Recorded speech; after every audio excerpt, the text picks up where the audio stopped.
तमाम राज्यों में गवर्नर के तौर पर अपनी सेवाएं दे चुके सत्यपाल मलिक ने एक बार फिर धमाकेदार इंटरव्यू दिया है, जिसमें उन्होंने नीतीश कुमार की पलटी, राम मंदिर के राजनीतिक पक्ष और कांग्रेस व इंडिया गठबंधन के भविष्य को लेकर खुलकर बात की है।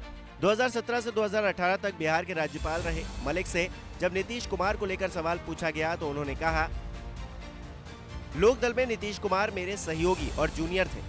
मैं उनके बारे में अपनी निजी राय नहीं दूंगा, लेकिन अच्छा होता अगर उन्होंने वो ना किया होता जो उन्होंने किया। लोगों को ये पसंद नहीं आया। सिर्फ मुझे ही नहीं, यहाँ काम करने वाले बिहार के गरीब लोगों को भी ये पसंद नहीं आया। बाकी इस पर निर्भर करता है कि जो किया वो क्यों किया। जिस तरह से एक मौजूदा सरकार को भंग कर नई सरकार का गठन किया गया, उससे लोग सहमत नहीं हैं।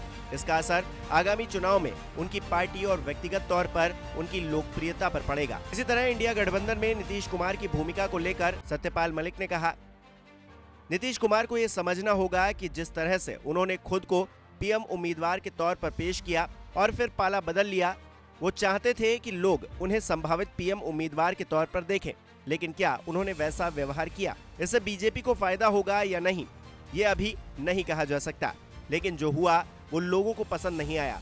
इससे उनकी राजनीति को निश्चित तौर पर झटका लगा है, जिसके चलते उन्हें नुकसान उठाना पड़ेगा। इसके अलावा राम मंदिर के सवाल पर सत्यपाल मलिक ने कहा, भारत की राजनीति पर इसका प्रभाव पड़ेगा। उत्तर भारत में जहां आर्य समाज है, जैसे मेरे गांव में, वहां 15,000 लोग हैं। यहाँ 300 साल पुराना मंदिर है, लेकिन वहां हर शाम सिर्फ 3 लोग ही जाते हैं। जहां आर्य समाज का प्रभुत्व होगा, वहां ज्यादा प्रभाव नहीं पड़ेगा।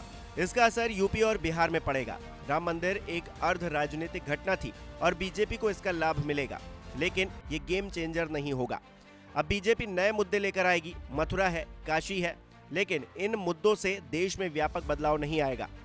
जो मुद्दे मायने रखते हैं वो है आय, बेरोजगारी और गरीबी, जिन पर ध्यान देने की जरूरत है।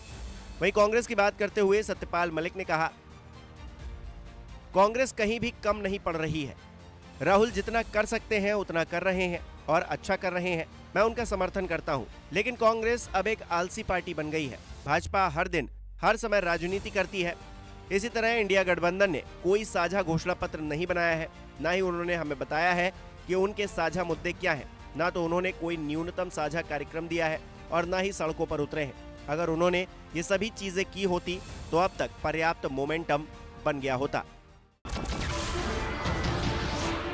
नमस्कार, मैं हूं मानक गुप्ता। अगर आपको हमारा ये वीडियो पसंद आया हो तो इसे लाइक और शेयर जरूर करें, और हाँ, हमें सब्सक्राइब और फॉलो करना ना भूलें, ताकि आप देश और दुनिया की कोई खबर मिस ना करें। तो जुड़े रहिए हमारे साथ और देखते रहिए न्यूज़ 24।